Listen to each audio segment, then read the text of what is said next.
रेडियो वर्रा वांgeelaati.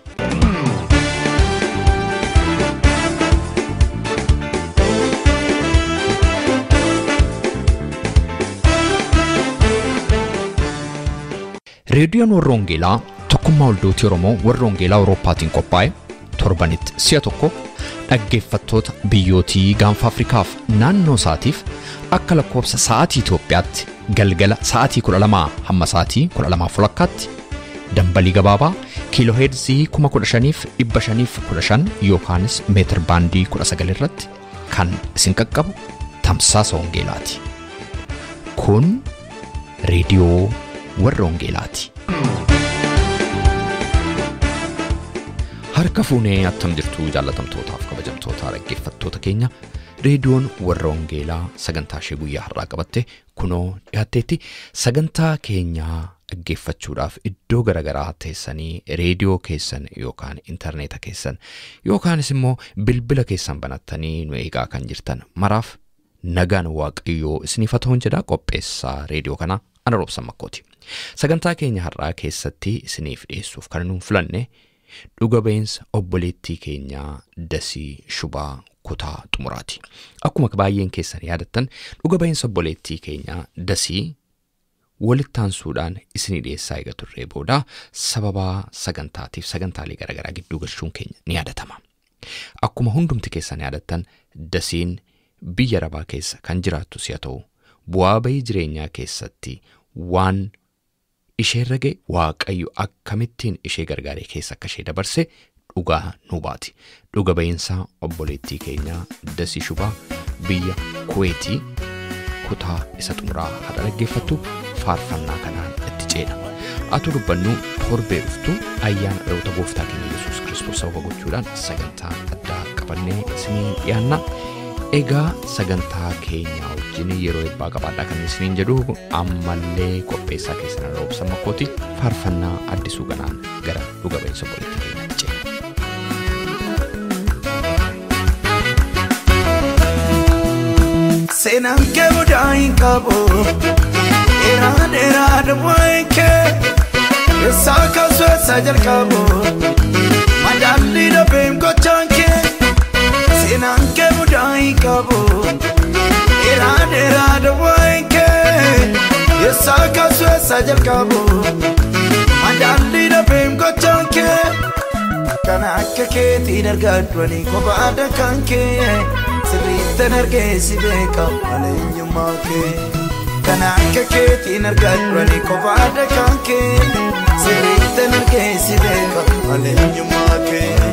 Barbaadde na beemi laallooni kan akka keetii jaallatamaa koo galanni ulfinna keetii jaallatamaa koo galanni ulfinna keetii jaallatamaa koo galanni ulfinna keetii jaallatamaa koo galanni ulfinna keetii.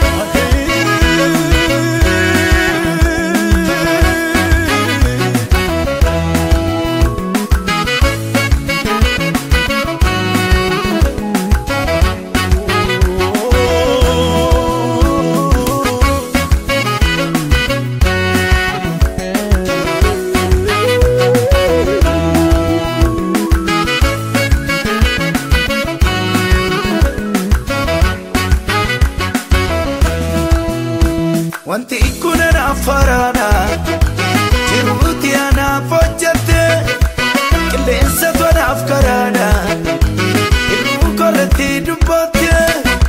Wanti kun anaaf faraadha jiruuti anaaf hojjette galaana tonaaf karaadha irruu korretti dubbatte.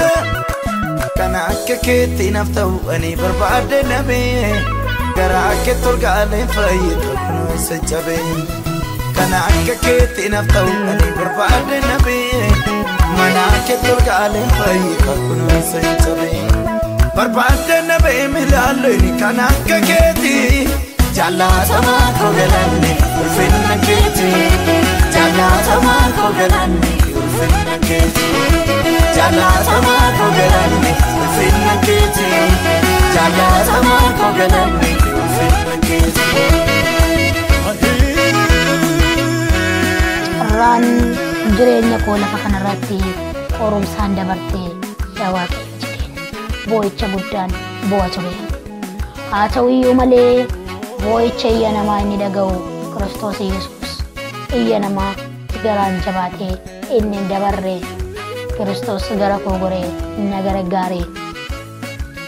Gaafa kana biyya kana keessa jiraachuun anaaf hin malu jedheen murtoo kanaa murteeffadhe.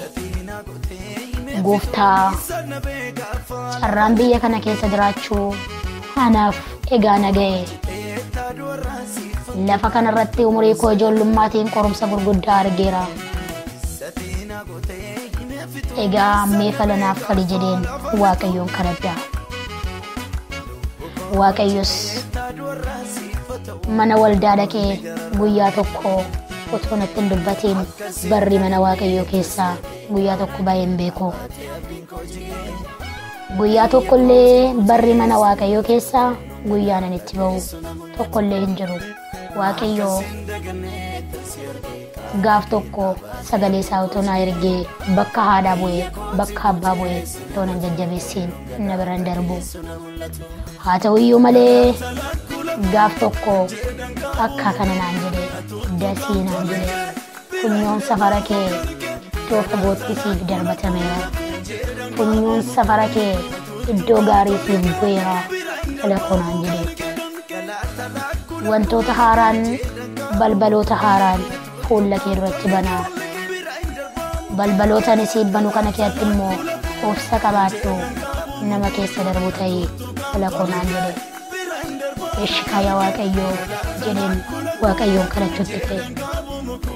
Gaafa Waaqayyoon kadhachuutti ka'u obboleessa kootiin akka kana jedhe qabeenya abbaa koo keessaa ga'ee koo gurguriitii biyya kana keessaa gara biyya biraatti na imalsiisi jedhe. Gaafan gara biyyaatti na biraatti na imalsiisi jedhu obboleessi koo antasuma gara biyya biraatti sin imalsiisu naan jedhe. Maaliif yaa obboleessa koo ani maatii abbaa koo keessaa abbaan koof haati koos sadarkaa hundumaarraa isiniin geessifatanii carraadhumaarraan naga'anii lubbuu isaanii gooftaan lafa kanarraatii fudhateera.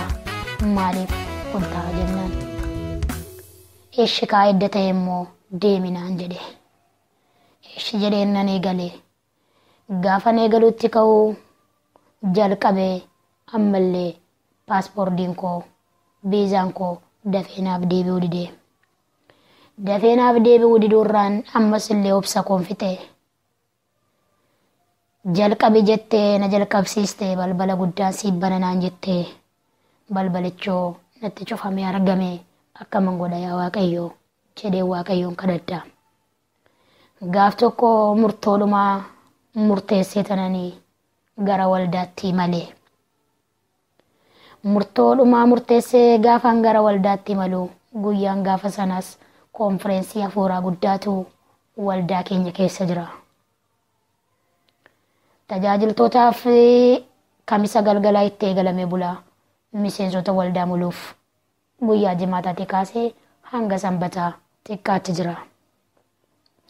Gaafa sanaa murtoo tokko murteessee na yaadattu taanaan konfereensii kanarratti otoo konfereensiin kun hin xumuramin innan abdiitti kutadhe kun naaf hin xumuramu taanaan Waaqayyoo ammaaliif fuula kee dura dhaabbadhaa jedhee tanan Waaqayyoon kadhadhe.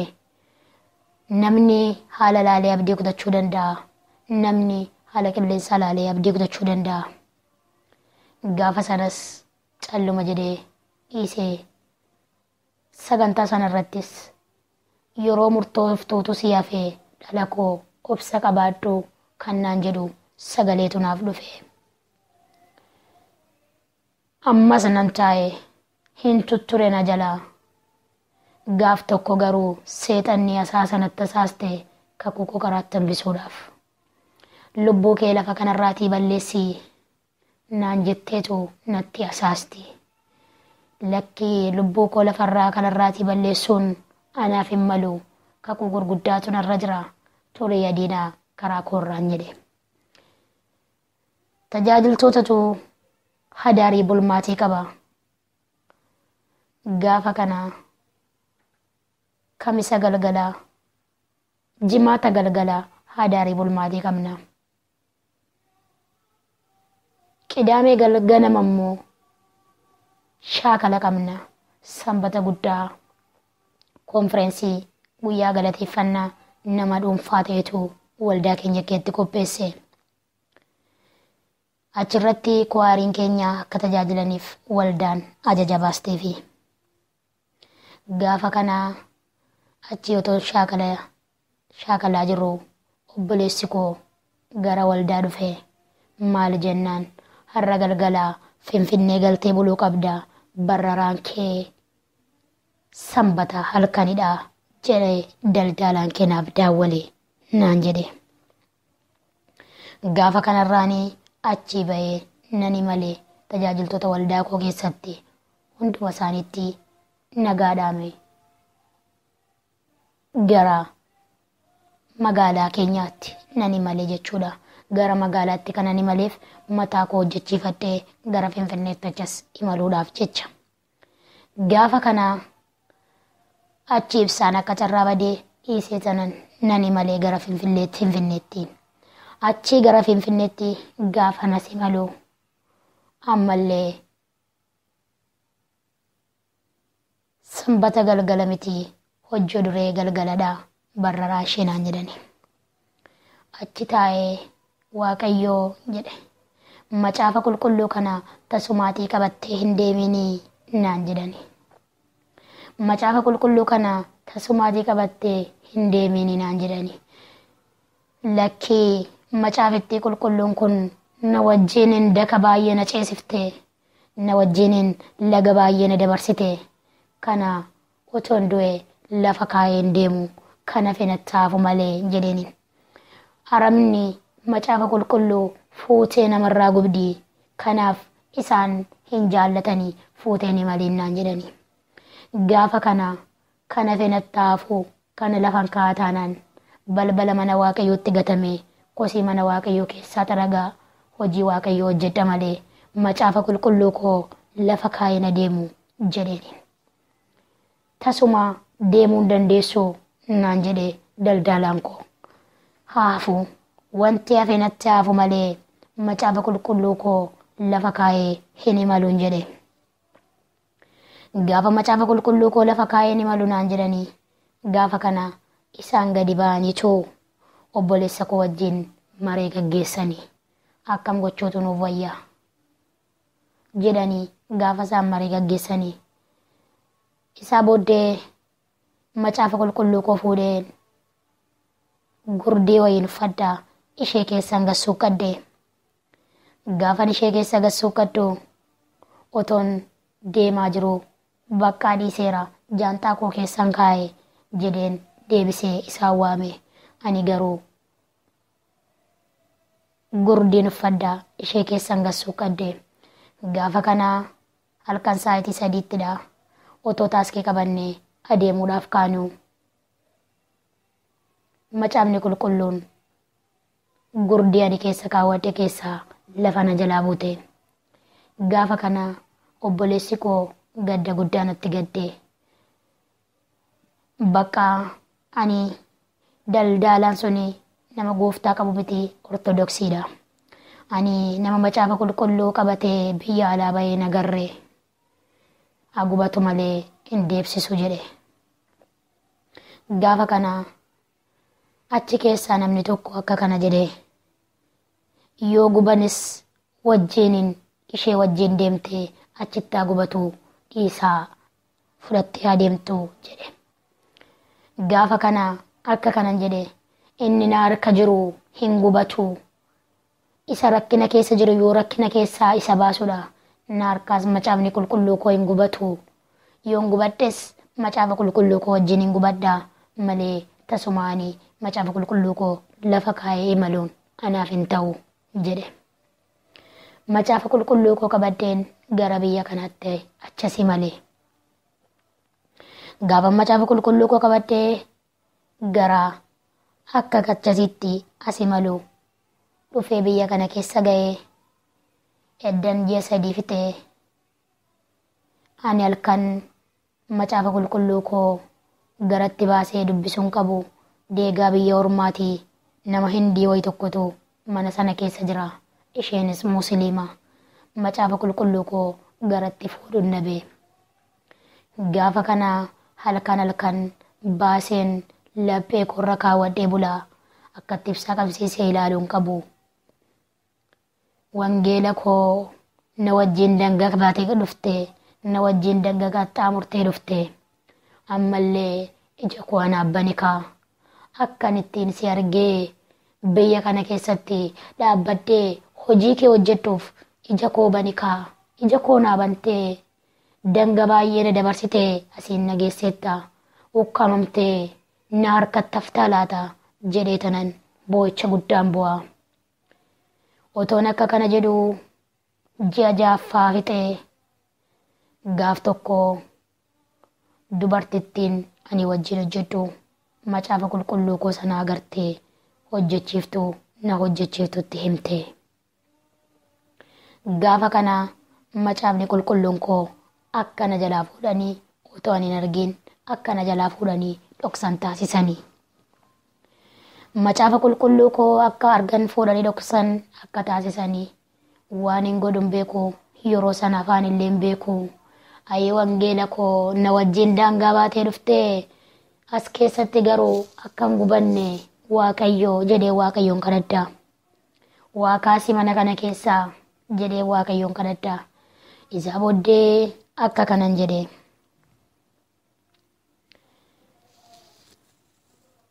Gaafa kana mucaa wayii tokkotu jira. Mucaan baay'ee jaalladhu ijoollee 5 qabu mana sana keessaa.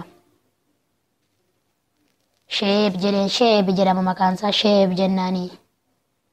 Sheeb quraana koo iddoo isaa agarteettaa. Haati koo quraana koo, haati kee quraana koo na jalaa fuutee jedheen mucaa sana gaafadhee. Ani garuu iddoo quraanni kee jiru beekaa. Garuu haadha kootti himtaa jennaan lakki anoo hin himu. Idduma isaa duwwaa dhadhaqii fuudhii naaf kenne malee jedheen. Gaafa kana mucaan sunis quraana sana fuudhee yookaan immoo quraana kee hodhu naan jedhee kitaaba qulqulluu koo naaf kenne. Gaafa sana dhokfadhee bulee. Gaafa sana seexanni goolii guddaa kaaftee. Gaafa kana isa fuutee deebistamoo gara biyya keetti si galchina jennaan. Otoon du'ee quraana koo hin kennu gara biyya kootti na galchaa malee hin jedhe. Waggaa tokko reefin xumuraa dagaa. Macaafni qulqulluun koo harkaa fuudhamee ji'a 3 ture.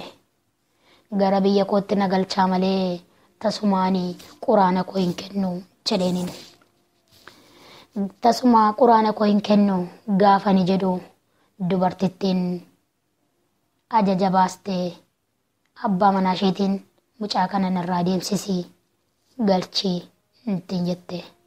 Abbaan manaa ishees akka kana jedhe haraamaa mucaan kun nama garraamiidha ani hin galchuu. Bakka biraa isheedhaaf jijjiiree akka isheen hojjettu taasisa malee waggaa tokko otoo hin fixiin akkam godheen gara biyya isheetti galchaa jedheen. Dubartiin sunis mana koo keessatti mucaa kana arguu hin barbaadu jette. Gaafa kana abbaan manaa ishee fuudhee biiroo biraatti na gurgure. Wangeela koo qabaddeen gurgurame. Wangeela koo irraa addan baane. Wangeela koo qabaddeen gurgurame. Wangeela koo qabaddee tanan daangaatti darbe. Yoosef iyyuu hin gurgurame. Akkuma Yoosef daangaatti darbeen wangeela koo qabaddeen biyya Arabaa kana keessaa biyya biraatti bakka biraatti yookaan mana biraatti gurgurame. Mana biraatti haa gurguramu iyyuu malee Waaqayyoo na miidhuun miti qoree na ilaalee bakka biraatti na baafachuuf malee. Mana nama keessa jiraadhu kana keessaa nan dhufee gaafa nufu dhuftee gaafa dubartittiin biiroo irraa na fudhattu akka kana jedheeniini. ani quraana nan qaba. Amantaan koos amantaa musliimaa miti. Akkan macaafa qulqulluu koo yookaan akkan quraana koo ilaaluuf naa eeyyamta yoo ta'e mana keetti galeen si wajjiniin hojii hojjedha jedhaniin. Isaa booddee homaan tokko rakkoon hin jiru, yeroo boqonnaa keetti quraana kee ilaali naan jette. Gaafa kana akka kanaan waliin imallee mana nama keessa jiru kana keessaa waggaa 5 fi waggaa 6 xumuree kunoo ji'a 3ffaa qabadhee jira jechuudha. Galanni gooftaa keenya Yesuus Kiristoosiif haa ta'u. Mana keessatti hangam darbatamteeyyuu, hangam yoo dheebotteeyyuu, hangam yoo beelofteeyyuu darbatamuun kee ulfinaan malee, ari'atamuun kee ulfinaan malee gatamuudhaan miti. Macaafa qulqulluu koo mana kana keessa taa'ee dhaloota macaafa qulqulluu hin qabneefiyyuu waldaa biyya kana keessa jiran irraa biteen dhaloota gola ormaa keessa jiranii biraan ga'an jira. Kakuu macaafa xiqqoo qabadhee manaa ba'ee gaafan gara biyya kootti malee saanduqa gara biyyaatti erge keessaa biyyoota Arabaa keessaa macaafa qulqulluu 2 bitee keessa kaa'een gashee. Sababiin isaas inni ani fudhee ba'e dachaadhaan deebi'e malee na harkatti hin gubanne jedheen dhalootaaf dhugaa ba'a jedheen biyya kana keessaa macaafa qulqulluu bitee afaan Oromoo macaafa qulqulluu 2 biteen kaargoo yookaan saanduqa keessa kaa'een gara biyya kootti galchee ittiin dhugaa baatu ta'e. Gaafan gara danaa gara biyya kootti galuu eddan galee deebi'ee kunoo waggaa 2 xumuree ji'a 1 qabadheera. Maatii koottis qabadhee galee obboloota koo hundumaa gooftaa fudhatanii Waaqayyoo booji'ee si duran ba'a, si wajjin nan ta'a, maatii kee boojitaa naan jedhee. Gaafa kana nan galee obboloonni koo dur gooftaan beenne, obboleessi koo dur gooftaan beenne, obboloonni koo dur gooftaan beenne gooftaa fudhatanii. Kanaaf wangeelli dukkana keessaa nama baasa, wangeelli seenaa jijjiira, wangeelli duudaa bana, wangeelli jaamaa bana. Biyya kana keessatti ga'ee Waaqayyo natti kenneen waldaa online churchii kana keessaati waldaa guruppii Maranaataa Yesuus Jesus kan jedhu keessaa hojii Waaqayyoo hojjechaan jira. Dhaloota dheebu baasaan jira. Achi keessatti koree waldaa sanaa ta'ee hojii Waaqayyoo hojjechaan jira. Kanaaf wangeelli dhimma baasa. Wangeelli isan jirre jiraachisa. Wangeelli isa badee barbaada. Wangeelli isa abdii kutatee abdii haaressa. Kanaaf obboloowwan koo dhuga ba'umsan isiniif qabadhee dhiyaadhe.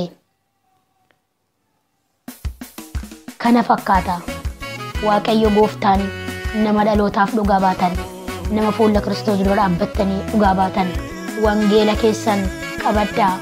Wangeela keessaa jireenyatu jira. Wangeela keessaa fayyinatu jira. Wangeela keessaa du'aan ka'a. Wangeela keessaa jireenya maaduuna laba jeeniya. Wangeela keessaa humna fayyinaatu jira.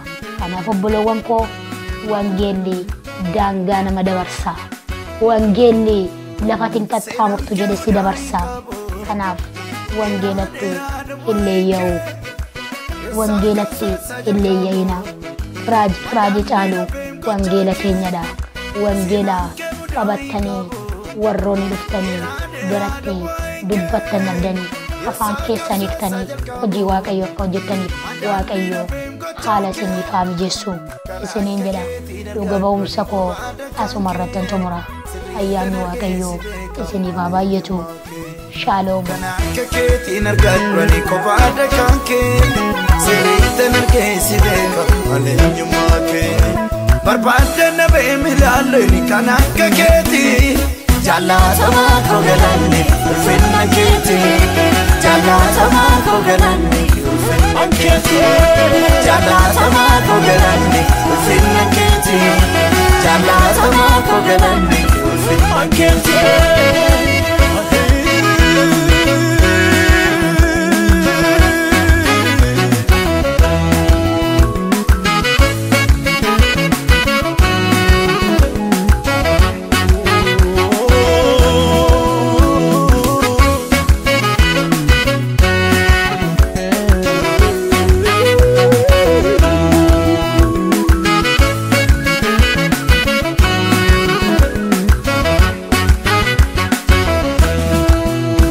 Wanti ikkuna naafaraadha jiruuti anaaf hojjette qilleensa tonaaf karaadha irruu korratti dubbatte wanti ikkuna naafaraadha jiruuti anaaf kun reediyoo Warra Wangeelaatii sagantaan keenya itti fufa.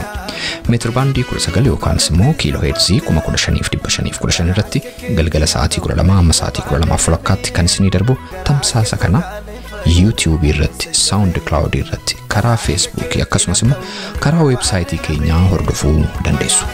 Websaayitiin keenya maqaan isaa www.uoece.org jedhama. Irraan isinii deebi'a. www.uoece.org jedhama. Dhaggeeffattoonni keenya biyya Ameerikaa immoo itti dabalaan lakkoofsa bilbilaa 518-247-2 irratti tola bilbiluudhaan akkasuma nu dhaggeeffachuu akka dandeessan isin yaadachiisa. Facebook irra jirra, like nu tolcha, YouTube fi SoundCloud irras jirra, subscribe gochuudhaan karaa isinitti tolu nu hordofuu dandeessu. Jaallatamtootaaf kabajamtoota dhaggeeffattoota keenya daqiiqaawwan muraasa nuufan keessatti immoo faarfannaa taanu kanan isiniif yeroo eebbaa qabanudha.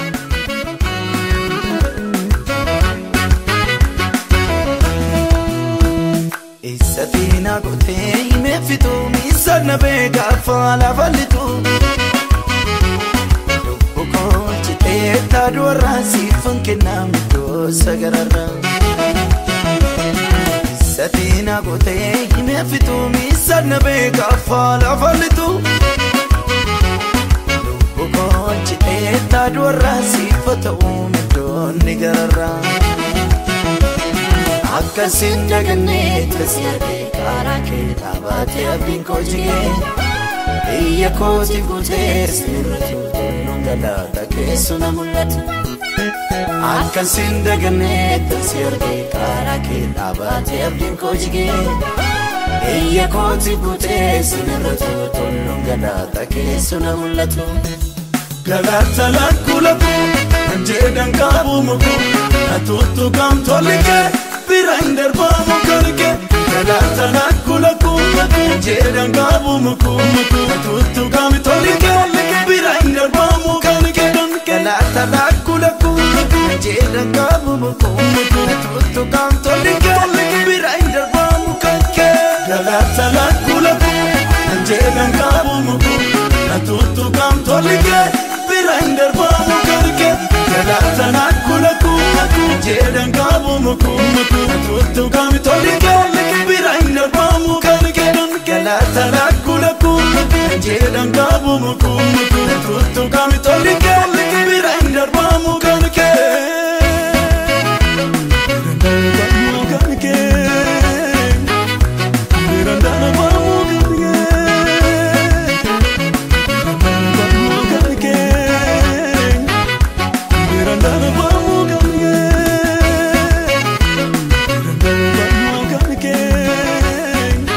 Dhaggeeffattoota keenya sagantaa keenyaatti akka eebbifamtan abdii qabna. Waa'ee sagantaa keenya gaaffii yookaan yaada qabaattaniif karaa teessoo xalayaa keenya rww.tevelingsvine13 Oslo Norway jedhaatiin nu barreessaa yookaanis karaa iimeeyila keenya radiowarrawangeelaa@gmail.com jechuudhaan nu qunnamaa. Torbee sagantaa biraatiin hamma walitti deebinutti nagaa Waaqayyootiin tura.